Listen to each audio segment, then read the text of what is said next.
Assalamualaikum warahmatullahi wabarakatuh. Perkenalkan, saya Nikma, salah satu dari co-founder Gemarapi.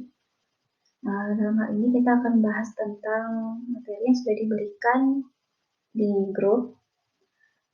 Saya hanya akan menjelaskan sedikit saja, karena di Gemarapi sendiri, jika ingin mendalami semuanya secara detail, biasanya kita buka di kelas Gemari Pratama sekitar 16 pekan lamanya, dengan jumlah 32 materi.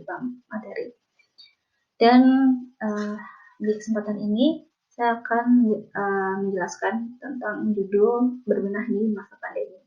Sebenarnya urgensitas dari berbenah di masa pandemi itu selain untuk melindungi diri dari kesehatan secara umum, juga terutama dari virus COVID ya. Jadi kalau umumnya kita misalkan mengganti spray seminggu sekali, atau mengganti handuk 3 hari sekali, sekarang lebih dari itu gitu. Jadi misalkan bisa lebih dari 2 kali, lebih dari 3 kali gitu. Jadi pentingnya berbenah di masa pandemi ini sebenarnya balik lagi untuk kepentingan keluarga dan diri kita. Oke, saya lanjutkan di topik pembahasannya sesuai dengan materi yang sudah diberikan. Jadi ada alasan kenapa kita berbenah, terus penyebab rumah berantakan, terus bagaimana cara berbenah yang selama ini sudah dilakukan oleh semua orang bahkan gitu. Jadi cara berbenah populer sehingga berbenah itu menjadi seperti ya udah biasa saja. Dan selanjutnya akan saya bahas langsung ya supaya bercepat waktu. Nah, kenapa harus berbenah? Setidaknya ada 3 alasan utama yang sudah disampaikan di dalam materi. Namun saya risam atau saya kumpulkan. Yang pertama adalah clutter. Untuk detailnya bisa dibaca ya teman-teman ya. Yang clutter itu adalah segala sesuatu yang tidak nyaman. Istilahnya itu rumah yang berantakan, yang kotor, dan itu terakumulasi gitu kan. Biasanya kalau kita berbenah itu kan ada yang sampai udah membandel banget, itu ya karena memang bagian dari clutter yang harus dihilangkan atau dikurangi kalau untuk barang. Karena clutter tidak bisa ditata, clutter hanya bisa dipotong atau di-cut, atau istilahnya dengan decluttering, pengurangan barang. Yang kedua, alasan spiritual. Alasan spiritual ini saya masukkan ke sini, dan termasuk hamba-hamba Allah ya, yang maha pengasih, orang-orang yang apabila menginfakkan hartanya, mereka tidak berlebihan dan tidak pula kikir. Di antara keduanya secara wajar, ini tawazun atau seimbang. Di sini kita tidak terlalu luas, juga tidak terlalu mengikatkan harta, tapi kita juga menginfakkannya dengan secara seimbang. Itu adalah bagian dari surat Al-Furqan ayat 67. Kemudian surat berikutnya Al-Humazah 1-3. Ini adalah peringatan buat kita semua. Celakalah bagi setiap pengumpat dan pencela yang mengumpulkan harta dan menghitung-hitungnya. Dia mengira bahwa hartanya itu mengekalkannya. Nah, kita sudah sering melihat ya bagaimana di pandemi ini begitu banyak kawan, kerabat, saudara, bahkan teman seperjuangan atau mukmin-mukminat semuanya tumbang satu-satu gitu, karena dan tidak ada usia yang kekal gitu. Sekekal-kekalnya, bahkan seperti Fir'aun pun yang begitu sombongnya, dia juga bisa musnah gitu. Jadi ya, kita semoga masuk ke dalam orang-orang yang tidak mengumpulkan harta dan hitung-hitungnya gitu. Dan salah satu fasilitas atau hal yang bisa menjembatani itu yaitu dengan berbenah.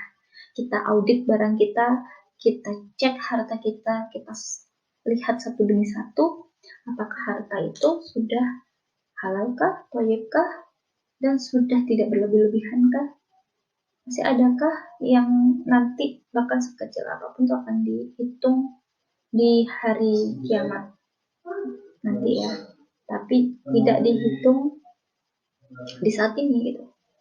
Kalau kita menghitung-hitung saat ini, artinya artinya kita masih belum bebas gitu untuk harta ini. Kemudian sebab rumah berantakan ada 4, terlalu banyak barang, ada kebiasaan dan pola asuh, benda tak punya tempat, dan suka menunda-nunda. Jadi bukan secara personal atau orang lain yang bisa disalahkan, tapi karena faktor itu tadi, terutama sikap kita, misalkan suka menunda. Dan berikutnya, cara berbenah populer. Hanya merapikan, tidak mengurangi sama sekali. Kalau tidak mengurangi sama sekali, artinya ya udah kita menata clutter. Padahal clutter sudah bisa ditata. Jadi memang harus ada yang dikurangi. Kemudian hanya mempertimbangkan suka dan tidak suka. Oh ya, yang dikurangi itu barang yang memang tidak digunakan dan memang sudah waktunya pensiun ya. Dan jika memang masih bermanfaat, ya disimpan. Dan kita rawat sebagai bentuk tanggung jawab kita. Kemudian hanya mempertimbangkan suka dan tidak suka saat kita menyortir. Nah, karena sangat subjektif, bisa jadi kita tidak mengurangi sama sekali, kan suka semua, menganggapnya semuanya penting gitu. Dan misalkan tidak suka sama sekali, bisa jadi kita konsumtif. Kita kurangi sekarang, terus besok nambah. Seperti itu. Jadi, ya ini cara berbenah yang biasa dilakukan. Sekedar bersih dan rapi, tapi tidak memperhatikan keamanan. Tidak selaras dengan alam, artinya berbenah dibuang-buang gitu. Tapi tidak diolah, tidak dipilah secara baik dan menjadi beban bumi, terutama di tempat pembuangan akhir. Kemudian tidak mengubah mindset, tidak mengubah apapun ya, tidak mengubah pola pikir, gaya hidup, dan kebiasaan.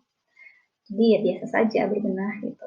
Dan tujuannya hanya sampai di fisik atau hanya rumah rapi titik, padahal rumah rapi itu adalah sarana. Sedangkan tujuan kita jauh lebih dari itu. Kemudian metode gemar rapi ada 5 karakteristik. Yang pertama yaitu tentang pembentukan mindset.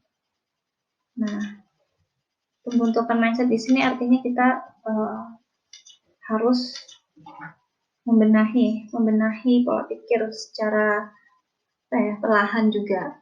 Artinya kita tidak menutup pikiran kita dari pertumbuhan. Sebenarnya kalau misalkan selama ini berbenah itu ya udah berbenah biasa, tapi saat ini kita menggunakan ilmu untuk berbenah. Kemudian pendekatan spiritual tadi dan perubahan kebiasaan. Kemudian yang berikutnya adalah personalize. Setiap orang beda-beda, tidak bisa dibanding-bandingkan. Terus setiap orang juga punya potensi individunya masing-masing dan bagaimana menciptakan hunian yang ramah anak. Ini lebih kepada di sekitar kita, melingkupi keluarga kita, anggota keluarga kita. Kemudian karakteristik yang ketiga yaitu tentang faktor kesehatan dan menghargai perasaan. Faktor kesehatan itu tidak hanya kesehatan jasmani, tapi juga kesehatan ruhiyah kita gitu. Memang kita merawat ruhiyah kita di dalam rumah kita yang dengan nyaman. Dan juga menghargai perasaan saat kita memilah-milah gitu.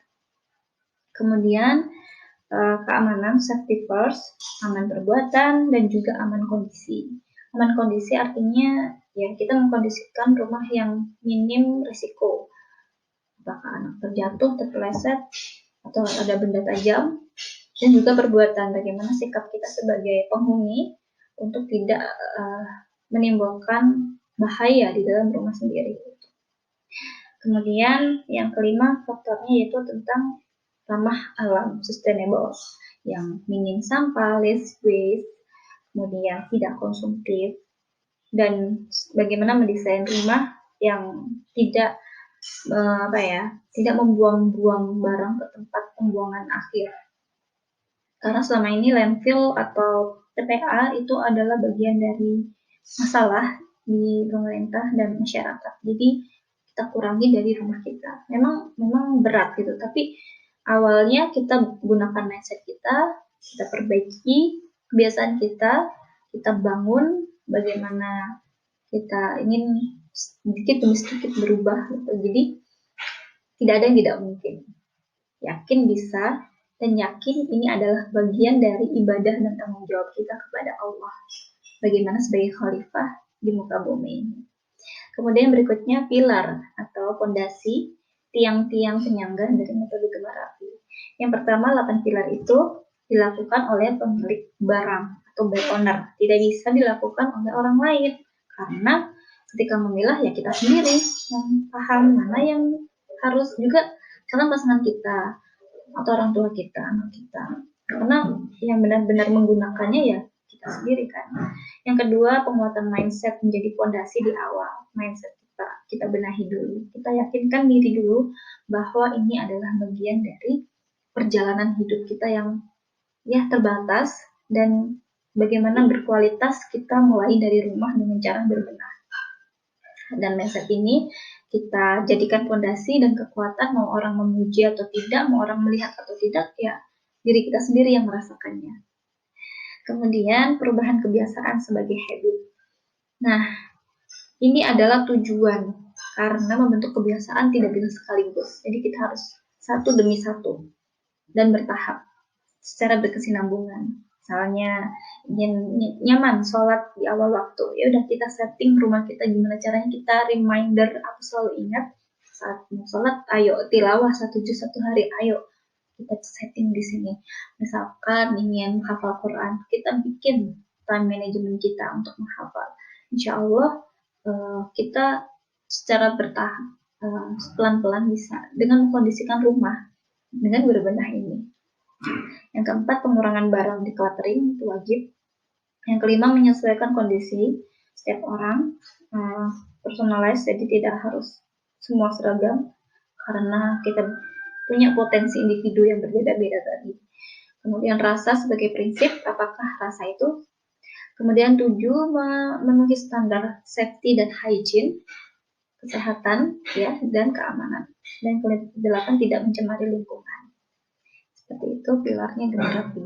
Tidak bisa sekaligus sih, tapi dengan kita tahap demi tahap, misalkan baru bisa 1 sampai nomor 6 atau sampai nomor 5, enggak masalah. Yang 6, 7, 8 nanti setelah perlahan-lahan kita bentuk gitu. Nah, dan ini memang butuh waktu ya. Kemudian rasa sebagai prinsip, rasa adalah rapi dan teratur, ini satu paket. Kemudian aman dan nyaman, sehat dan bersih, alami dan berkelanjutan. Dan 9, home safety. Nah, ini peraturan 9 home safety-nya itu juga kita risam, jadi namanya akronimnya gemar api juga. Gunakan alat dan bahan yang nyaman dan aman. Alat dan bahan misalkan di dapur yang aman, alat masak yang aman, bahan yang aman, dan seterusnya. Evaluasi tata letak benda, kemudian mudahkan akses benda, terutama bila ditujukan untuk anak-anak dan orang tua atau lansia. Kemudian ajarkan seluruh penghuni rumah untuk selalu mengembalikan benda ke tempat semula. Rapikan segera, jangan ditunda. Rancang SOP keamanan dan keselamatan rumah bersama seluruh penghuni rumah. Dan berikutnya, ajak seluruh penghuni rumah untuk saling mengingatkan senantiasa bertindak aman. Ini bagian dari pembentukan habit juga. Kemudian pasang pengaman tambahan, misalkan ada anak-anak ya, orang tua, dan difabel bila diperlukan. Dan ingat selalu bahwa senantiasa bertindak aman adalah bentuk kepedulian dan cinta kita kepada seisi anggota rumah, seisi anggota di dalam rumah kita. Tuh.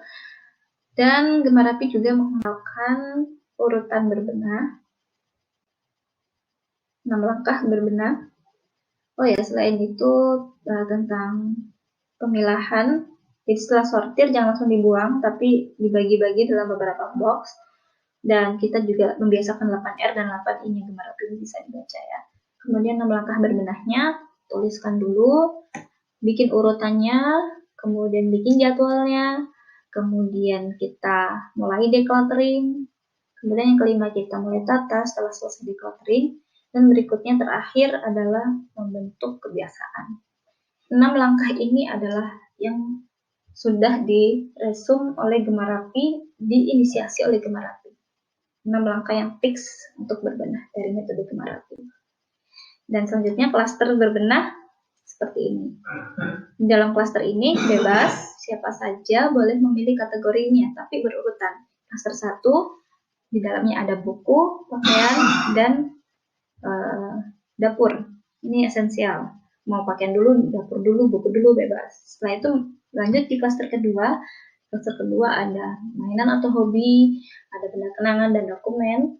Klaster ketiga, toiletries, ruang-ruangan, atau segala apapun yang memang ingin dimasukkan, dibenahi. Di klaster ketiga bisa ditambahi, dan halaman atau teras. Demikian metode Gema Rapi yang sudah ada di materi.